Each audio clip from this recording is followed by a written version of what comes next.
Sa mga oras na to, naglilinis ako dito sa Mancheles dahil may bisita kami bukas. Sobrang nakakapagod ng kapanghina pa sa mga oras na to dahil kakatapos ko lang mahugas ng mga pinagkainan nila sa fotor nila. Hindi pa nga sila tapos kumain sa fotor nila, ito agad ang inutos ng bigaon sa akin. Kaya linisin ko doon ng mabuti, sobrang excited naman niya masyado, hindi naman naliligo. Sobrang nakakairita lang kasi dahil hindi man lang nila maisip na pagod yung katulong. Iba talagang klase ng mga tao dito, di ba yung mga katawan nila dito ang madumi, wag lang ang bahay nila. Dito sa paglilinis ko, nag-enjoy naman din ako kahit papaano, kahit galit ako. Ito rin kasi ang gusto ko, yung magtatrabaho ako na hindi nila ako tinatawag at walang disturbo mo para tuloy-tuloy yung trabaho dito ko. Sa part na to, pinunasan ko ang lamisa ng maigi, pati dito sa pasiman at dingding hanggang sa salamin.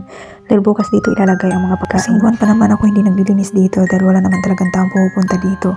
Dahil hindi naman talaga nagpapabisita yung amo ko. Tsaka madalang lang talaga yan magpabisita yung amo ko. Pero kahit kuripot yung amo ko, pag oras nagpabisita yan, talagang bongga yan pag gumastos. Hindi ko napoproblemahin ang mga pagkain o dessert ng mga bisita dahil siya naman na talaga ang bibili ng pagkain galing sa labas. Hindi katulad mga nagdaang amo ko, halos akin lahat na luto ng mga pagkain mula sa pagkain at mga dessert, mga sweets o kahit anong sweets man lang ihahain ko sa mga bisita. Hindi madaling gumawa ng pagkain o dessert lalo na kung masila ng amo. At syempre, hindi lang yan, poproblemahin mo rin ang paglagay ng decoration sa mga pagkain. Kaya kung sa Pinas, kung wala kang alam, pagdating dito sa abroad, malalaman mo na lahat ng dapat mong matutunan. Dito ko natatapusin tong video nito.